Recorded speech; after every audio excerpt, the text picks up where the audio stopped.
We are here from PS89 in Cypress Hills. My name is Mariana, and she's Daniela, and we'll be presenting you our greenhouse work. We're located in the border of Brooklyn and Queens. And we are very excited to be here and share with you the work we have been doing in our greenhouse. If you are here, it is because you believe that us, as children in New York City, deserve to have fresh fruits and vegetables, and that we should learn by growing them ourselves. We, as members of the Cypress Hill Community School Green Team, know that growing your own food has many health benefits. It helps you eat more fruits and vegetables. You decide what kind of fertilizers and pesticides come in contact with your food. Your food goes directly from the plant to the table and doesn't lose any nutrients. It also reduces and/or eliminates carbon footprint, since no vehicles are being used to grow or transport your food. And most importantly, it is also slightly less expensive. We also know that while people have become increasingly aware of the benefits of eating fresh fruits and vegetables, it can be very difficult or expensive to find good and fresh food in the city. So we asked ourselves, what about the people that don't have access to fresh fruits and vegetables in gardens, parks, or our greenhouse? We wanted to know how our community can have access to fruits and vegetables by growing them themselves. The members of our hydroponic systems working group came up with a solution. They designed easy-to-make hydroponic planters using everyday materials that can be reused or recycled. These planters can help our neighbors have the freshest produce right at their doorstep. No matter where they live, it could be right there, and for a very low price. The produce can be grown indoors and outdoors, as long as there's a light source.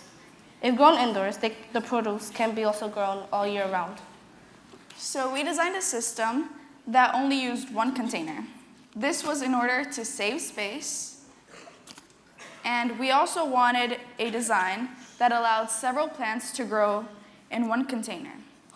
The design was meant to be a passive hydroponic system because we didn't want to use any electricity to make it work.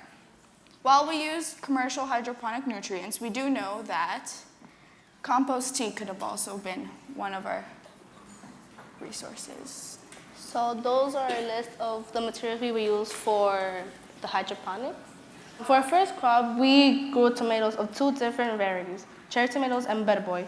We were happy to find that our system worked fairly well, but we did encounter some problems. First and foremost, our tomato plants grew very tall, very fast. We used wooden sticks and string to provide some added support, but this was not sufficient. In the future, we will choose to grow determinate or bush tomatoes that do not grow as tall. Another problem that we had were the levels of oxygen in the roots. Since we didn't have a separate reservoir apart from that one container, the roots were submerged directly into the water. It affected the amount of air that circulated the roots. So our Better Boy tomatoes, they ended up having bottom rot, which means that in the bottom of the crop, the tomatoes were getting rotten. So when we contacted Liz, Matt, and Nick from Sunworks, we decided to use an air pump. And it was inexpensive, and it used very little electricity, but that meant that our system was not completely passive anymore. We discovered that our cherry tomatoes didn't need any air pump because they were growing perfectly fine. And with the air pump, the Better Boy tomatoes stopped having bottom rot. Next fall, we hope to set up the system again, and this time try to grow other vegetables in addition to tomatoes. We might try peas, eggplants, and maybe even broccoli. If all goes well again, we will be inviting parents and community members in our area to participate in some workshops.